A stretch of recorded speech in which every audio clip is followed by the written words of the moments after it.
Persistence is something that everybody probably would like to show and as a skill, but not many people do, because a lot of people I find in sport now and out of sport don't like to come out of their comfort zone. You have to dig deep for something. Nothing comes easily.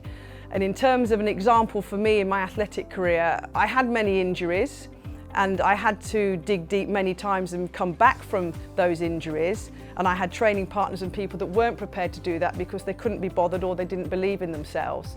An example, I had one injury. I was one of the fastest women in the world and I had to have an operation. I had what's called a Beckham boot, one of those big moon boots that goes up to your knee, because I had an operation on my foot.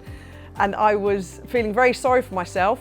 And I spent 3 days on the couch in my house because I tried to get up the stairs and I fell down it one day, so I wasn't going back upstairs to sleep.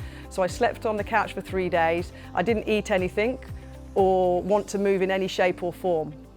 You have two voices in your head. Well, I did, and it can't just be me. You have these voices, don't you, where one of them's saying, feel sorry for yourself, don't worry, you're always injured, poor you. But then you have another voice in your head, I find, where you sort yourself out. You have a good and a bad voice. For me, it was always going to be, and it is for me, for anybody, which voice are you going to listen to? I had my team around me who were ringing me, make sure you're doing A, B, C and D, 10 out of 10 all the time, from a wonderful team that I put around me. I was probably giving 1 or 2 out of 10 tops.